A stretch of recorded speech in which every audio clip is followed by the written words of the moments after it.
People's unity, people's love, people's service.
Obereagu anyị agụba ndị ọzọ.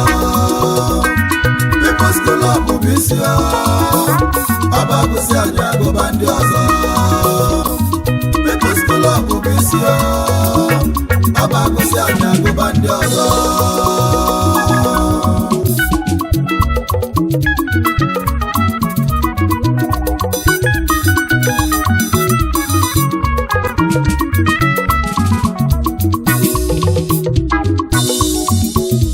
Ndị anyị na-ekwu maka fa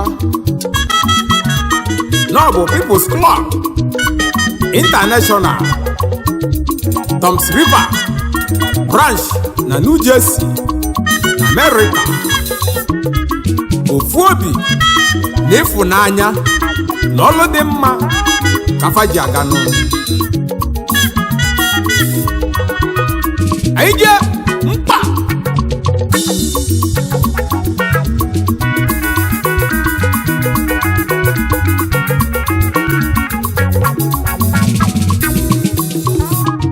People's Club ndị ọma People's Club International ndị ọma, ndị Toms River na New Jersey na America, ndị dị selected. People's Club ndị ọma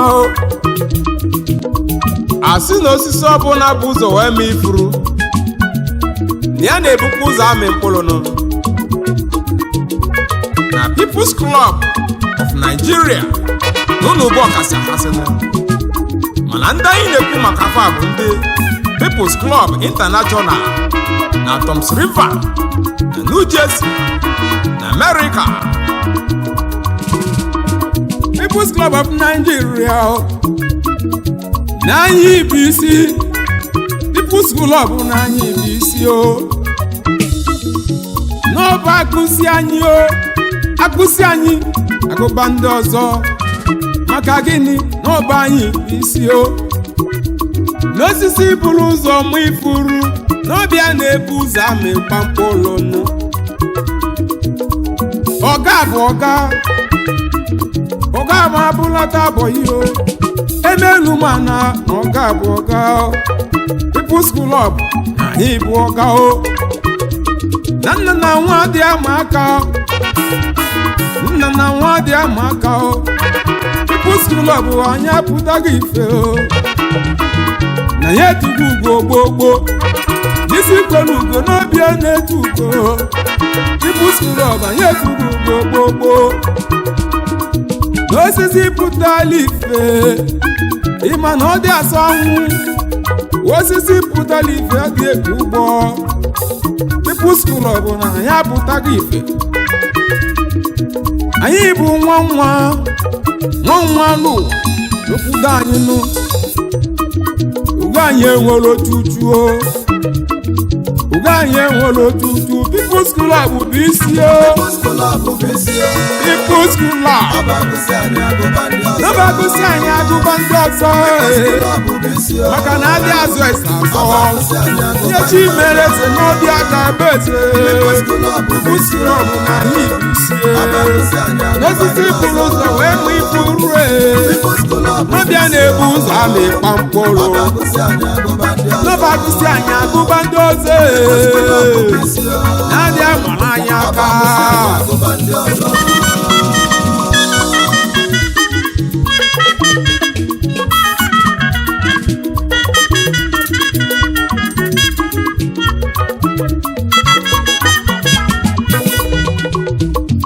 People's Club of Nigeria anyị ejego ụwa niile anyị erugo ụwa niile ife anyị ji kalie nọ kalịla akali na mmadụ ka People's Club ji kalịsịa nụ maka na mmadụ ga-eji aka anyị nwere ndị ji ego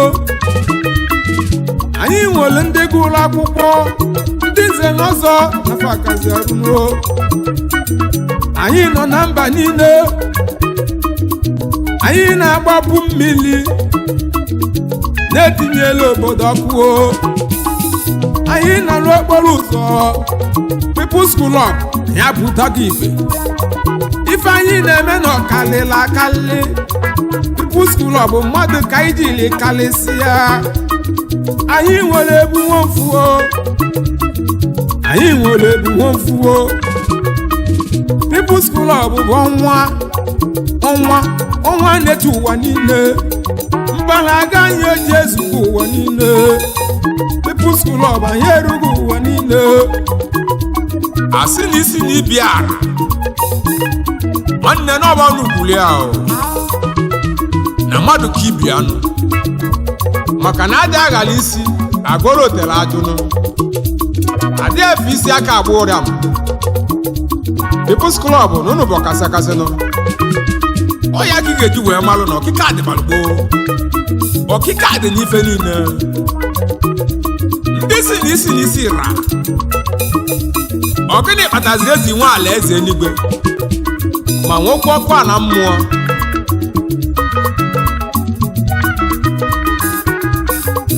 People's Club Toms River branch na New Jersey na America afụrụ m unu n'anya omume unu nọ na-amasị m omume unu nọ na-asọ m ụsọ na fabi na America mmanụ uche fa na-edutezi ụlọ People's Club bụ ujunu n'eru nọ ndị Toms River branch unu bi na America mana unu ma n'ebe unu si bi etokazi ndị ọma People's Club Toms River branch unu nwa ka obere agụ n'ọstra nwa egbu ọmakwa wee bịazie maka na unu bụ isi ada mara unu aka the selected men enye kele unu People's Club anyị jee sawa oyi People's Club ndị ọma People's Club bụ isi ọbagụsị anyị agụba ndị ọzọ People's Club anyị eturu ugbo osisi buru ụzọ mụ ifuru n'ọbịa na-ebu ụzọ amị gbapụrụ People's Club na anyị bụ isi mmiri na ọdị atata chacha People's Club na anyị bụ isi People's Club Toms River branch Toms River na New Jersey ndị ọma unu ka obere agụ nwa egwu ọma People's Club na ndị amarụ na aka nne agwa unu n'elu amarụ mma n'obi People's Club bụ isi People's Club anyị bụ ọga maka ọga na nwa bụ ya dị ama aka ebe nụwa na ọga bụ ọga ọbagụsị anyị agụba ndị ọzọ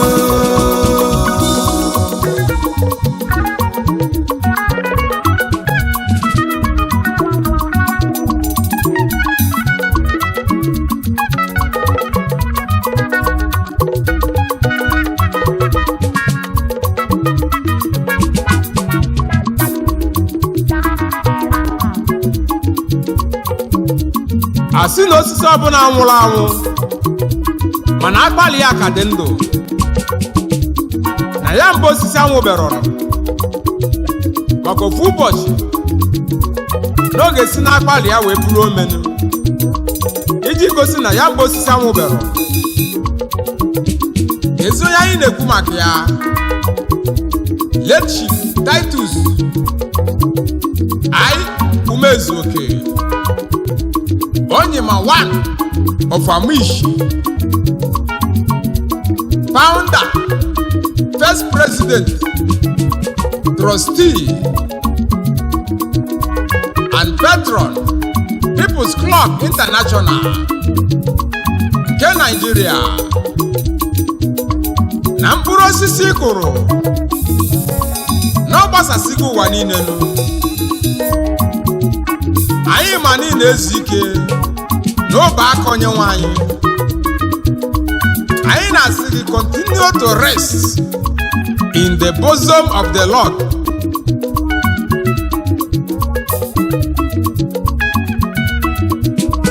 Let His Royal Majesty Igwe P.C. Ezenwa MFR, co-founder and former chairman of People's Club International, Eze Okuku one of Oba.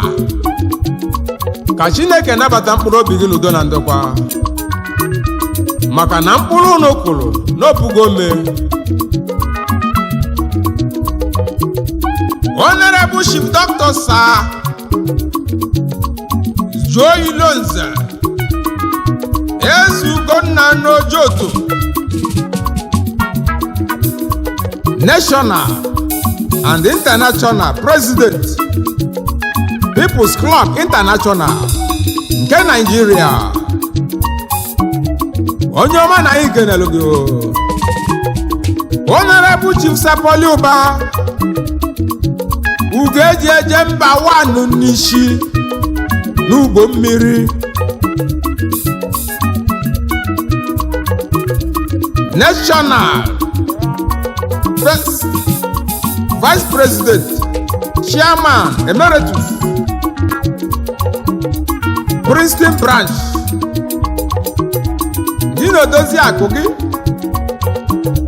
Lolo Lady Priska Oba, nwanyị mobi dị ya. Obereagu Nostra nwegbu omeke n'ụnụ. Unu so na People's Club International. Chief Dr. C.N. Ude JP Ebekuodike Ogene Orifite, Second National Vice President, People's Club International. Onye ọma bilikwa o.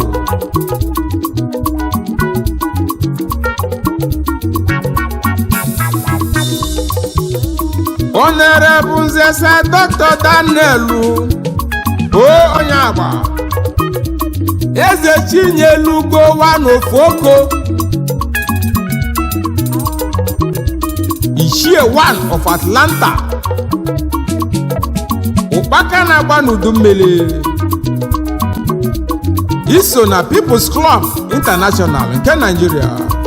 Anyị ekene gị o.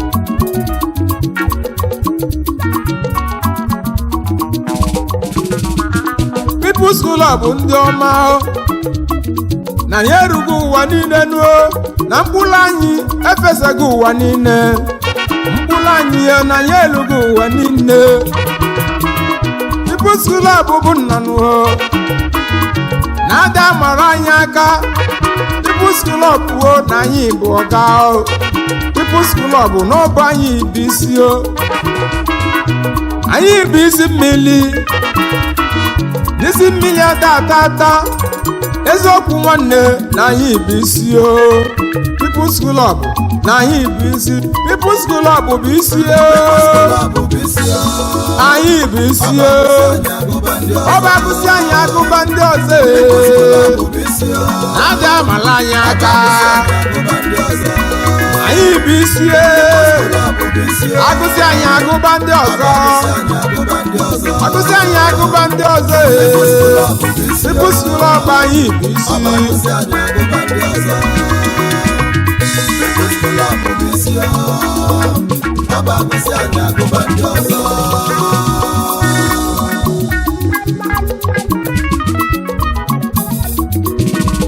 ezi maka Honorable Chief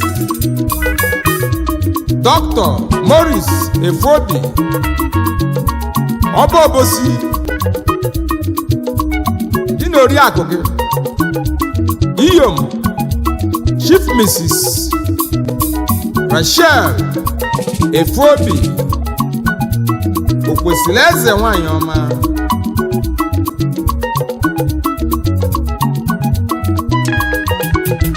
Honorable Dr. Anthony Kanu, Chairman, New York Branch.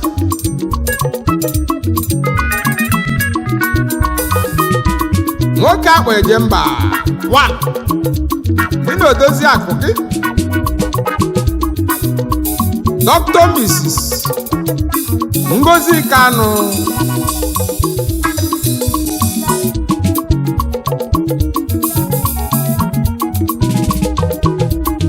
anyị abata isi mmiri Toms River nke ndị New Jersey ebe afọ ka anyị na-awụnyenụ Honorable Chief Sam Okereke Omekannia 1 of Isiala Ihie na Ngelukwu Atani Arochukwu Kingdom onye ọmachili anyị gaba o na ọchịchị gị dị anyị arụ mmanụ ebe ịkpọkọtara anyị asị ụmụnne gị wee jikọba People's Club International nke ndị Toms River na New Jersey. Founding Chairman People's Club of Nigeria Toms Rivers Branch na New Jersey, USA. Gị na odozi akụ gị Adammazi Lolo Charity Okereke Osodieme nwanyị obiọma First Lady People's Club International Toms River na New Jersey. Obereagu Nostra nwegbu omekene unu ndị ọma na unu ga-adị o mkpa anyị je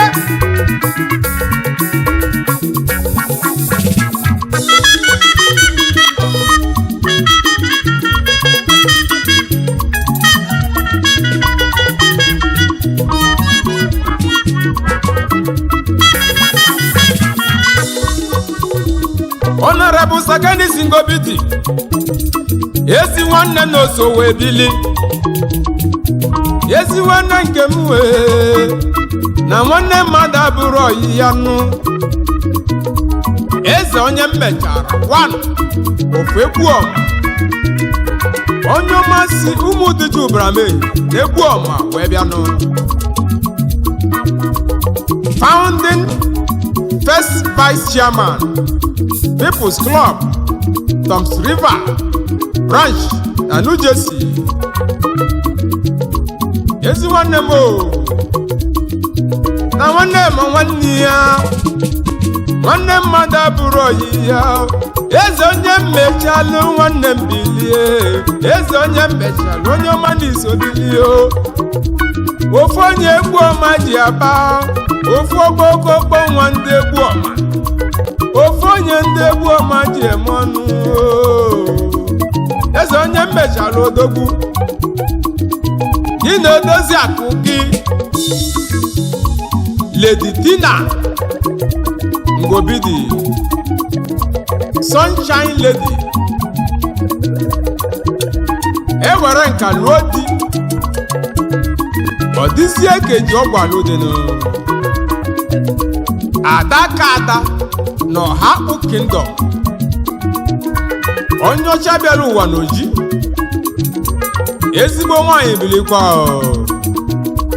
Obereagu Nostra nwegbu omekene ọnụnụ ndị ọ ga-adịrị mma. Honorable Sir Chief Dr. Jacob Nwosu, Second Vice Chairman, People's Club International, Toms River Branch na New Jersey. Ugodiohamma 1, Eziogo nwere ugwu 1, ofu ebe etiti nguru Mbaise, Ikemba Asaga na Arochukwu Kingdom, Omeroha na Arochukwu Kingdom, President J&T Foundation iji enyere ụmụ ogbenye aka nụ, enyemaka inyelu ndị mmadụ nụ, ka igwe obodo ji wee kpọọ gị wee chibezie gị echichi nụ, maka ndị na-enyere aka n'obodo karịrị akarị nụ, ụmụazị na-azụ n'akwụkwọ ma ndị na-enye scholarship n'obodo gị nụ. Nọ ya mere obodo ji wee gbakọ aka nụ wee chibezie gị echichi nụ. Odogwu bulu ebubulikwa dị na-edozi akụ gị Lady Chief Dr. Theodora Nwosu Asharugo Abieturugo of Obetiti na nguru Mbaise, Ugodia of Arochukwu Kingdom.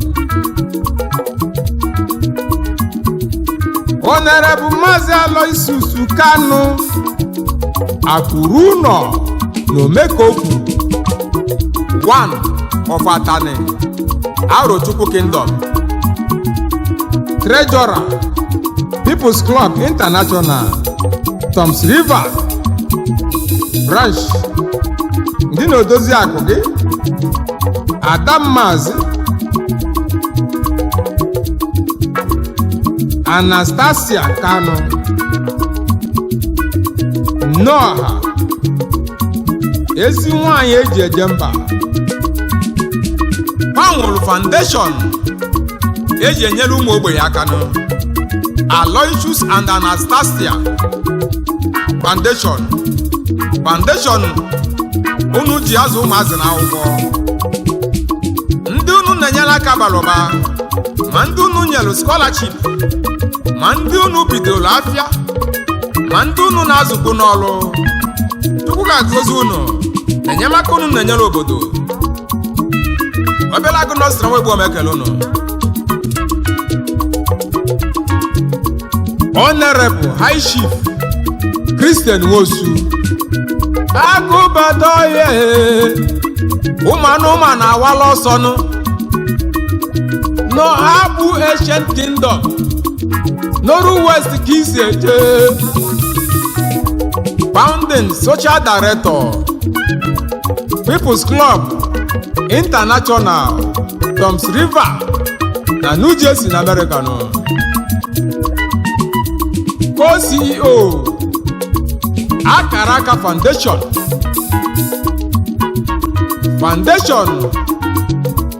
unu ji enyere ụmụ ogbenye aka nụ,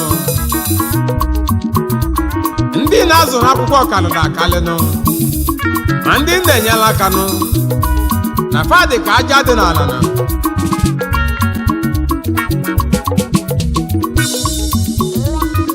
Mba na-Obereagu n'ọbụ na nkịtị n'anya fụrụ agụ na ọka gbalịrị ọsọ nụ, agụbata ezi oyi n'ịga dị o. Gị na-edozi akụ gị nụ Lọlọ Ucheọma Lilian Nwosu Ugodị ya nwanyị ọma n'ọhapụ Ancient Kingdom Noru West n'Imo Steeti Bonusi Ejenu.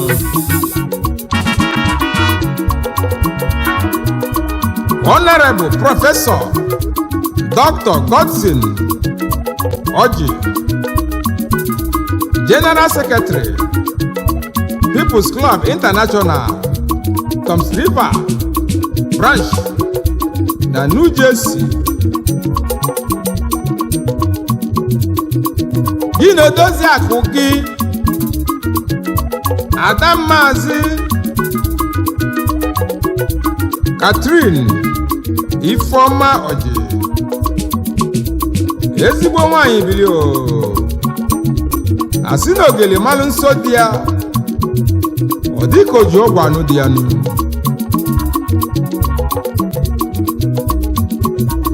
Ezi maka Honorable Mrs. Ụzọamaka onye ukwu,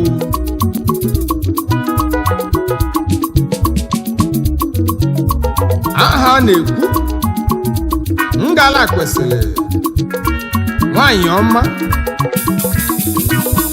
Iroko 3 of New Jersey na USA. Ikuku ama n'ọnya, nwanyị mara mma. PRO People's Club International Toms River branch na America.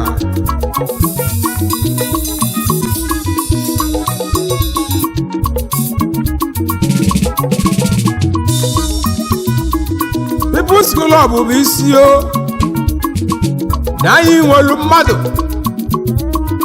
anyị nwelu mmadụ kalịsịa ndị na-enyere obodo aka, ndị na-eme mma n'obodo, ndị na-emere obodo ifedu. People's Club bụ isi o na-ada amala anyị aka. Ezi maka Maazị Honorable George Okereke, member People's Club Toms River branch, ya na odezi akụ ya Mrs. Paula Okereke. Ndị ọma nọ n'ụgadị o.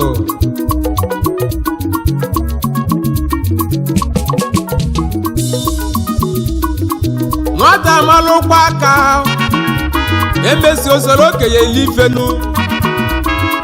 Kedu onye anyị na-ekwuzi? Honorable Bobby Ngobidi,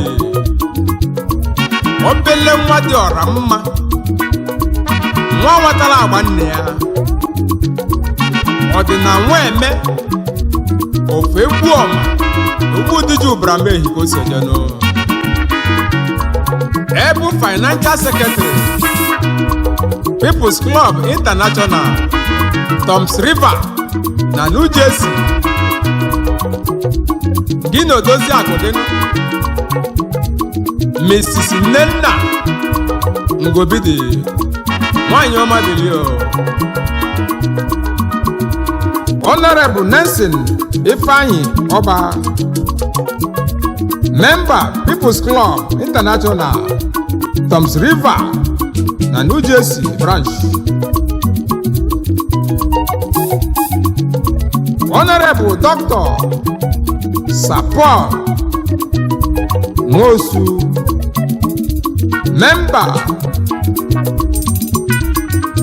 Ndị na-edozi akụ gị Lady Felicia Nwosu, unu so na People's Club International ndị Toms River.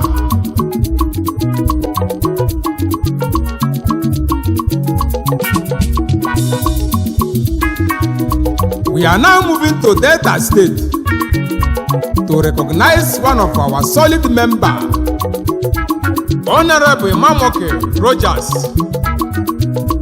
the Omoite, one of Enwe Kingdom, Nisoko, Delta State, with his lovely wife, Love Omoite, Beauty Rogers. Written from People's Club International, Toms Rivers, and New Jersey. Kezi maka Honorable Chief Sir Benjamin Chukwugoziem Onwegwu, mmiri na-ezoro ọra 1 of Amiri, oke osisi akọ n'obi 1 of Bahazụ Amiri, Ancient Kingdom, Obiokome of Igbo Land, onye ọma na People's Club, anyị ekene unu. Chief Emmanuel Okolo, onye ọma na Isobili, Ima Odogwu of Akọba, kenelu m lọlọ gị Adammazi Grace Uzochukwu Okolo, obi dị ya nwanyị ọma. Unu so na People's Club International, Toms River na New Jersey, ndị ọma bilikwanụ.